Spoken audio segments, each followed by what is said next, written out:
नमस्कार, बहुत स्वागत है आपका। जीवित पुत्री का व्रत का उपवास कब करेंगी? 6 या 7 अक्टूबर को। नहाय खाय कब करेंगी और पारण का शुभ मुहूर्त क्या है? जीवित पुत्री का व्रत, जिसे हम जिउतिया या जिउतिया भी कहते हैं, इस बार 6 अक्टूबर शुक्रवार को रखा जाएगा। चूंकि यह व्रत बहुत कठिन व्रतों में से एक है और माताएं अपनी संतान की खुशहाली और उनकी लंबी उम्र के लिए इस दिन व्रत रखती है।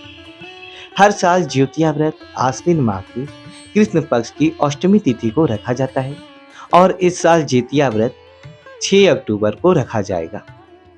इस दिन माताएं जितिया व्रत रखकर संतान की दीर्घायु की कामना करेंगी और इस व्रत के पुण्य प्रताप से संतान तेजस्वी मेधावी होता है, माता पिता का नाम रोशन करने वाला। और जितिया व्रत पर दुर्लभ से समित योग, कई शुभ संयोग भी इस बार बने हुए हैं।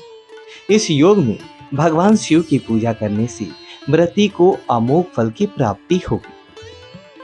शुभ मुहूर्त क्या है? देखिए, आश्विन माह की कृष्ण पक्ष की अष्टमी तिथि 6 अक्टूबर की सुबह 6:34 से शुरू होगा और अगले दिन यानी 7 अक्टूबर की सुबह 8:08 पर समाप्त होगी। सनातन धर्म में उदय तिथि मान है, अतः 6 अक्टूबर को ज्योतिया व्रत मनाया जाएगा। ज्योतिया व्रत 5 अक्टूबर से शुरू होकर 7 अक्टूबर तक चलेगा।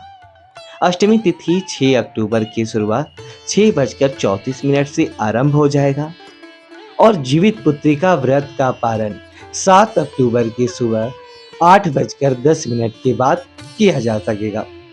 यानी कि आप 6 अक्टूबर को व्रत रखेंगे और 7 अक्टूबर की सुबह 8:10 के बाद आप व्रत का पालन कर लेंगे।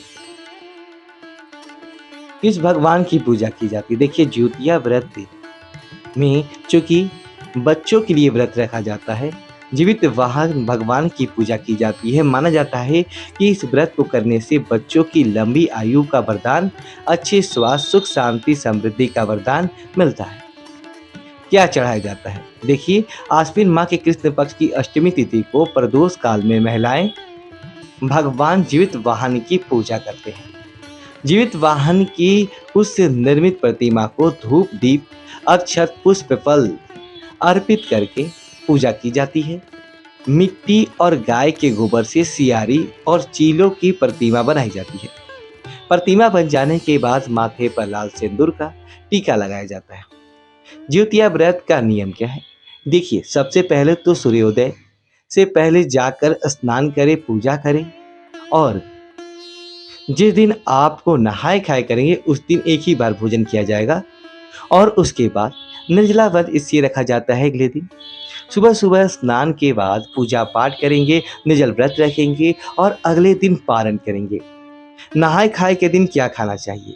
इस दिन बिना कुछ खाए पिए या सिर्फ पानी या नारियल का पानी का सेवन कर उपवास रखा जाता है और शाम के समय पूजा कर मरुआ की लिट्टी, गेहूं के आटे, तीखू, पिठी, देसी मटर की झिंगली और इस सब्जी, औले की सब्जी, नूनी साग, कोई साग के पकौड़े का सेवन, की सबले की सब्जी, खीरे का रायता, तमाम व्यंजन इस दिन खाए जाते हैं नहाय खाए के दिन।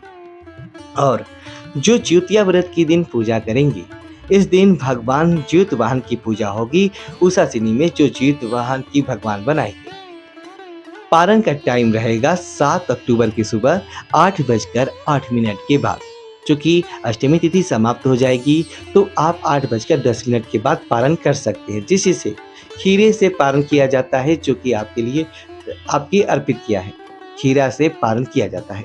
यह आप उठकर, अगर आपकी विधान है तो खीरा के साथ किसी भी ले सकते हैं। तो आपसे विदा लेते वीडियो को लाइक करें, कमेंट बॉक्स में नमः शिवाय लिखें और हमारे चैनल सब्सक्राइब करें। धन्यवाद दोस्तों।